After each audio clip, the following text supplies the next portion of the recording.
जय मां कंकाल की। ओम महिषाग्नि महामाये चामुंड मुंडमालिनी अवतारत्वा विजय देहि देवी नमोस्तुते।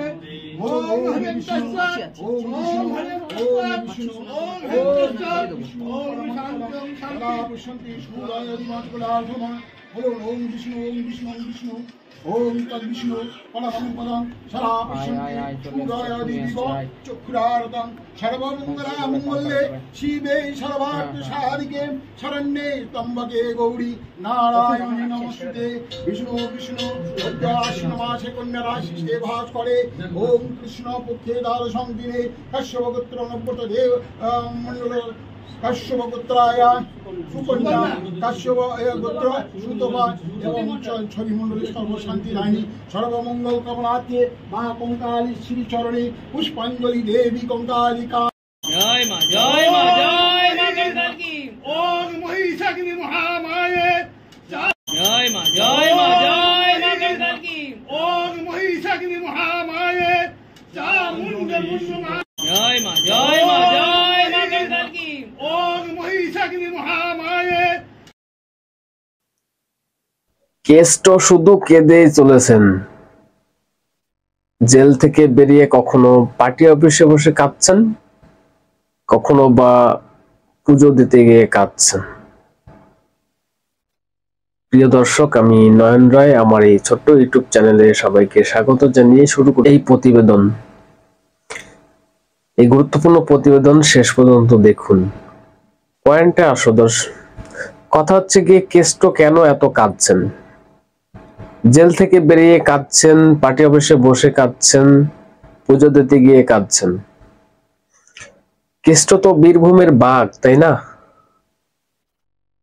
কেষ্ট তো বীরভূমের বাঘ, তাহলে বাঘের চোখে জল কেন? বাঘ কেন কান্না করছে? বাঘ তো সহজে কান্না করে না, তাই না? তাহলে দর্শক এটা বুঝতে হবে কেন কান্না করছে। আপনারা দেখলেন যে পুজো দিতে গিয়ে যেভাবে কান্না করছেন,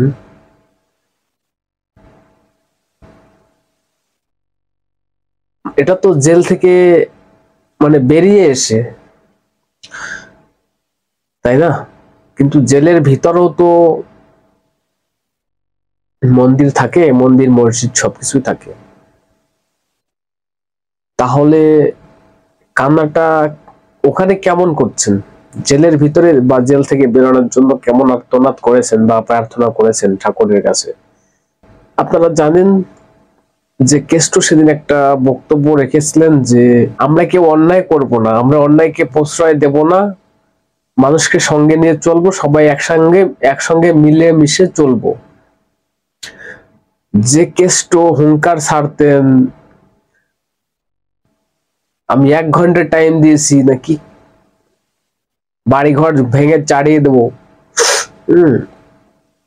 পুলিশের উপরে বোম মারো, গাঁজা কেসে ঢুকিয়ে দাও, অত্যাচারিত করে বকটে আগুন লাগানো হলো, সেখানে বলছেন টিভি ব্লাস্ট হয়ে আগুন লেগেছে, কেসটাকে ভালো করে সাজাতে হবে, কত না কিছু করেছেন। হ্যাঁ, কেষ্ট ঠিক বুঝতে পেরেছেন যে 2 বছর জেলটা তো কম নয় দর্শক। আপনারা যাই বলুন না কেন, 2 বছর কম নয়। 2 বছর জেলে থেকে কেষ্টর যে অভিজ্ঞতা হয়েছে, আমি এটুকু বলতে পারি যে মানুষকে কেষ্ট যেভাবে হেনস্থা করেছে, মিথ্যা কেস দিয়ে ফাঁসানোর চেষ্টা করেছে, মানুষের লাইফটাকে বরবাদ করেছে, নিরহ মানুষকে ফাঁসিয়ে দিয়েছে শুধু পলিটিক্যাল স্বার্থে এবং নিজেদের স্বার্থে এবং পার্টির স্বার্থে, ওই কালীঘাটের স্বার্থে, উপরতলার নির্দেশে মানুষকে অত্যাচার করেছে, বিনা কারণে মানুষকে অত্যাচার করেছে। কিন্তু কেষ্ট এটুকু বুঝতে পেরেছে যে, এটাকে বুঝতে পেরেছে যে 2 বছর জেল খেটে যে কষ্ট পেয়েছে এবং সুকন্যা সহকারে, তার মেয়ে সুকন্যা সহকারে সন্তানের কষ্ট, এটা যতই মা বাবা যে কোনো মা বাবাই ভাবে যে আমি কষ্ট করছি কিন্তু আমার সন্তান কেন কষ্ট করবে বা করছে। তাহলে কি কেষ্ট এটা বুঝেছেন যে হাজার হাজার মায়ের বা মা বাবার ছেলে মেয়েদের সন্তানদের এইভাবে কষ্ট দিয়েছেন ফালতু কাজে বা ফালতু নিজেদের স্বার্থে, ওই কালীঘাটের স্বার্থে? এটা ভেবেছেন যে কত মানুষের লাইফটাকে বরবাদ করেছেন? এটা কি ভেবেছিলেন নাকি এখন এটা ভেবেই কান্না করছেন যে হায় রে আমি কত মানুষের সর্বনাশ করেছি ওই কালীঘাটের স্বার্থে, আমার স্বার্থে, আমাদের স্বার্থে? তাহলে এই মানুষগুলো কত না কষ্ট পেয়েছে। জেল খেটে কি এটুকু বুঝতে পেরেছেন? এটা কি বুঝতে পেরেছেন কেষ্ট? তাই এত কান্না করছেন? আমার তো ধারণা দর্শক, অবশ্যই মানুষের বিবেক বলে তো একটা কিছু থাকে, তাই না? মানুষের মন বলে তো একটা কিছু থাকে। আপনি দেখবেন, আপনি যদি একটা অন্যায় করেন সেটা আপনার মন আপনাকে বলবে যে এটা আমি অন্যায় করেছি। যদি আপনি কোনো অন্যায় না করেন, এটা আপনার মন বলবে যে এটা আমি অন্যায় করিনি, আমি বুক ঠোকে বলতে পারি আমি অন্যায় করিনি। তাই দর্শক কি কান্না করছেন কেষ্ট? কখনো জেল থেকে বেরিয়ে পার্টি অফিসে বসে, কখনো পুজো দিতে গিয়ে। আরেকটা কথা বলি দর্শক, কেষ্টকে যেভাবে সিবিআই তুলে নিয়ে গিয়েছে, কেষ্টর এই জেল যাত্রা বা জেলে থাকা যাওয়া নিয়ে এটা কিন্তু কালীঘাটের 80% কালীঘাটের টালির চালার দোষ আছে এতে। কেষ্ট যাবি না, সিবিআই যখন নোটিশ পাঠাচ্ছে 7টা 8টা 10টা নোটিশ ফেল করেছে, মুখ্যমন্ত্রী নিজে বলেছেন যাবি না, আমি বলে দিয়েছি কেষ্টকে যাবি না। এই 8টা 10টা নোটিশ ফেল করার পরে তো স্বাভাবিক একটা আইনি জটিলতা তৈরি হয়, আইনের সুযোগ থাকে, আইনের সুযোগ নিয়ে সিবিআই তাকে বাড়িতে গিয়ে তুলে নিয়ে আসছে। কালীঘাটের নির্দেশে অনুব্রত মণ্ডল বারবার নোটিশ ফেল করেছে, তাকে এইভাবে তুলে নিয়ে যেতে পেরেছে সিবিআই।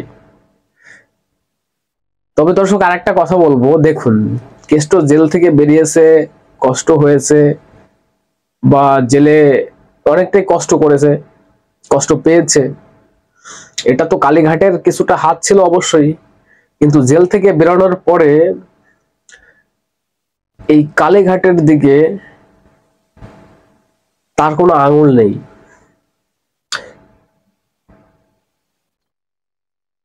অভিষেক ব্যানার্জি এবং মুখ্যমন্ত্রী দুজনেরই প্রশংসা করছেন। অনুব্রত ব্যানার্জি অনুব্রত মণ্ডল এটা বুঝতে পারছে না যে আমার ওই কালীঘাটের কারণেই আমি প্রবলেমে পড়েছি। যা কিছু করেছি ওই কালীঘাটের কারণে, যা কিছু আপনি করেছেন ওই কালীঘাটের কারণেই করেছেন। তাদের স্বার্থের জন্য, তাদের স্বার্থ সিদ্ধি করার জন্যই আপনি উল্টো পাল্টা কাজগুলো করেছেন। মানুষের উপর বোম মারা, বাড়িঘাট ভেঙে চাড়িয়ে দেওয়া, খেলা শুরু হবে, কত কিছু, যা কিছু করেছেন ওই কালীঘাটের জন্যই করেছেন। আর ওই কালীঘাটের জন্য করতে গিয়ে আপনি জেল খেটেছেন। আপনার মেয়ে সুকন্যা মণ্ডল জেল খেটেছে, জেল থেকে বেরিয়েও এটা মাথার থেকে আপনার যায়নি। একটা কথা আছে না দর্শক, যার মাথায় দিদির হাত সেই খাচ্ছে জেলের ভাত। অতএব আপনি এখনো আপনার সময় আছে, আপনি ভালোভাবে চলুন, যেটা সত্য সত্যকে সত্য বলুন, মিথ্যাকে মিথ্যা বলুন। আপনারা দেখুন একটা ভিডিও, মানে পুজো শেষ করার পরে কালীঘাটের তালিব কি করে করছে অনুব্রত মণ্ডল। ব্যানার্জি কঙ্কালীকে সেজে ঢালিয়েছে, তারাপীঠকে ঢালিয়েছে, ফুল্লরাতলাকে ঢালিয়েছে। এমন কোনো পীঠস্থান নাই বীরভূমে মমতা ব্যানার্জি টাকা দেয়। আপনারা জানেন যে মমতা ব্যানার্জি বক্রেশ্বরেও টাকা দিয়েছে, পাথরছড়িতেও টাকা দিয়েছে। তাই কঙ্কালী মায়ের এখানে যা সেজেছে, যেগুলো বাকি আছে দেয়ালির পর সব করে। দাদা কতটা অধীর আগ্রহে অপেক্ষা করছিলেন যে কঙ্কালী তলায় যাবো? হ্যাঁ নিশ্চয়ই, এটা তো আমার ঘরের পীঠস্থাতা মন্দির। মমতা ব্যানার্জি এটা পীঠস্থাতা মন্দির, এতো আসার জন্য ছটফট করছি। মা ডাগলি মায়ের কাছে যাবো, তারাপীঠ যাবো, সব জায়গায়। দাদা সরকার নামে পুজো দিলেন নিজের মেয়ে দিলাম সুতপা পাল দিলাম, আমার স্ত্রীর নামে দিলাম অভিষেক মমতা ব্যানার্জি। দাদা পার্থক্য কিছু বুঝতে পারছেন কঙ্কালীতলা 2 বছরে কোনো পরিবর্তন এসেছে কঙ্কালীতলা না, কোনো পরিবর্তন যা করেছিলেন সেটাই আছে। আবেগপ্রবণ হয়ে পড়েছিলেন। না, যাক ঠিক আছে। ঠিক আছে বলছি আজকে আর কোনো প্রোগ্রাম আছে না? এই ছেড়ে দাও, এই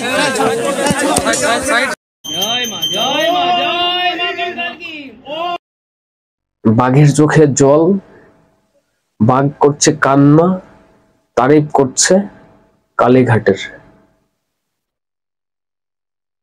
দর্শক কি বলবেন আপনারা? যদি আপনাদের কিছু বলার থাকে মতামত জানাবেন কমেন্ট বক্সে। ভিডিওতে লাইক করবেন, চ্যানেলটাকে সাবস্ক্রাইব করবেন।